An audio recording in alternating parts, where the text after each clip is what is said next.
Imagine a trial where tears destroyed profound family secrets and trust, clash at a moment so unvarnished that it reveals years of suffering and treachery, have led to today's heartbreaking courtroom breakdown of Diddy's daughters.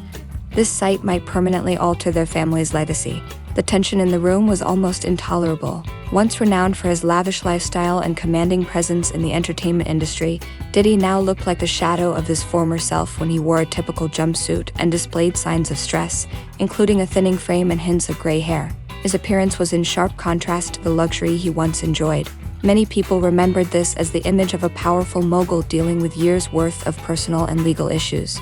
Diddy's daughters Delilah, Chance, and Jessie had maintained a quiet distance from the public eye while his sons often shared the spotlight. The daughters carried a silent burden, witnessing a side of their father-mother that was both controlling and, according to some accounts, abusive. Their recent breakdown in court was not a sudden lapse of control. It was the culmination of years of built-up resentment and heartbreak. During the hearing, emotions ran high while Diddy's sons Justin and Christian sat by his side. The absence of the daughters was conspicuous. Their lack of presence in the courtroom was a powerful statement in itself. It suggested that the pain and disillusionment they had long harbored could no longer be contained. Reports hint that the daughters are considering filing for emancipation, a drastic step aimed at severing the toxic bonds that have tied them to their father for too long. At the center of this family drama is the unresolved and mysterious case of Kim Porter in 2018. Kim Porter's sudden death sent shockwaves through Diddy's inner circle, officially ruled as a death from lobar pneumonia. The reasons surrounding her death are still unclear despite a diagnosis that seemed simple on paper. Kim was reportedly in good health just days before she passed away, having even undergone a thorough medical examination.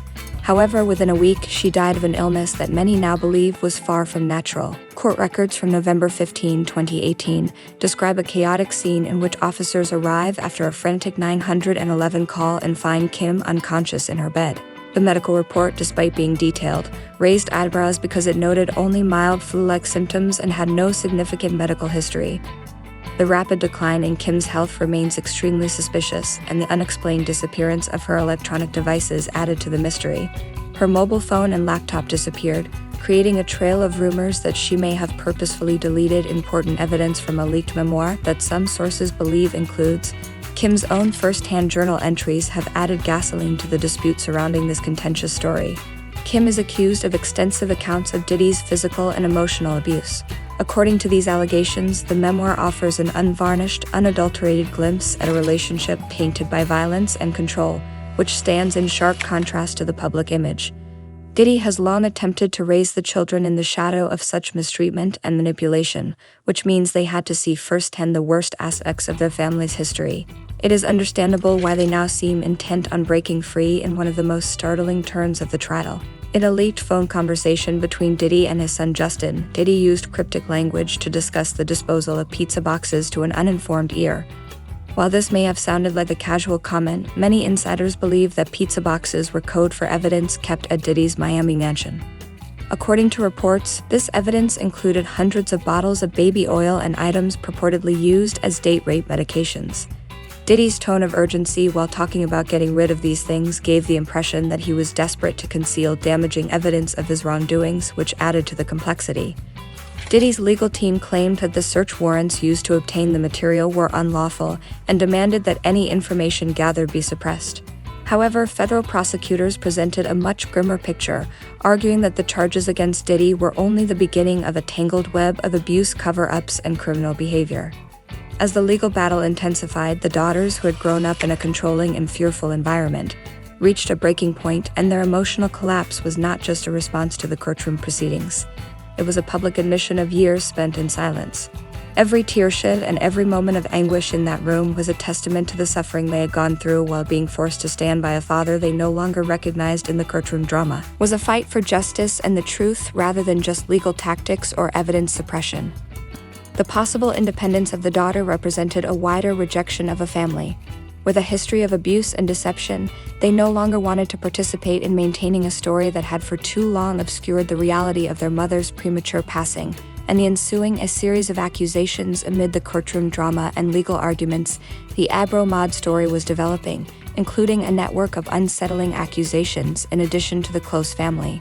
There were rumors that Diddy had been accused of similar behavior patterns by other women, including previous lovers and associates. According to one report, a witness described the oppressive environment that pervaded a family where any criticism was greeted with violence.